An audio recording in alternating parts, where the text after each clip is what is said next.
บรรยากาศยามให้ยามนาทุกคนเนาะนี่ก็คือบรรยากาศอยู่ที่บ้านเสียงดีทุกคนเขาจะอย่างซื้อควายเนาะเขาจะเลี้ยงควายหลายโตเนาะนี่แล้วก็ยามนาเขาเอามาไถนานะ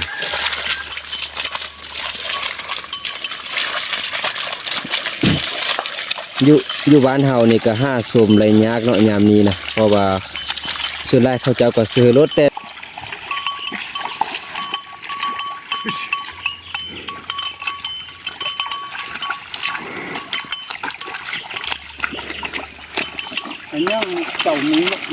ยังเจ้านึงตึมเนาะ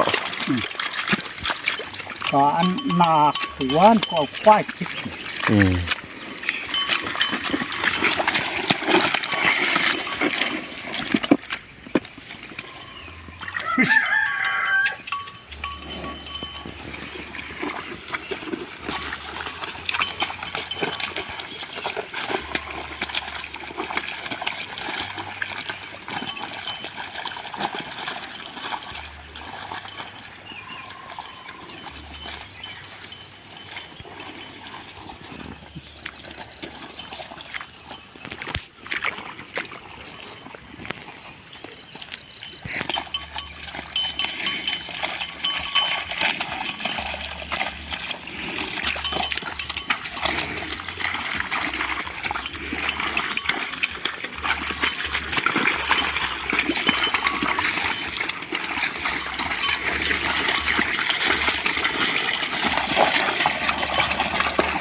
ปีหนึ่งเลยกี่เป้า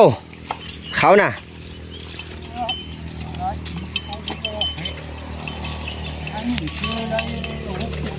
เลย60-70นามี2บ่อนแน่บ่อนหน้าที่ชนะที่นั้นเป็นยัง3-4นาทีโอ้ยังเอเด้อบ่เนาะบ่อนของบ่อนขายเต็งเม็ดนั่นปีนึงเลยกี่เป้าเขาน่ะนี่ได้60-70เนาะโอ้เอเนาะ3บ่อนเป็นหอยทุกคนมันก็คือเขาหอยตายเม็ดเนาะยุบยังเม็ด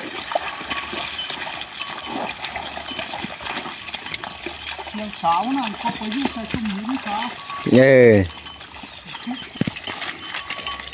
ทุกคนบรรยากาศแบบนี้ก็ห้าเบิ่งได้ยากเนาะเป็นบรรยากาศที่ม่วนขึ้นอลีตเนาะ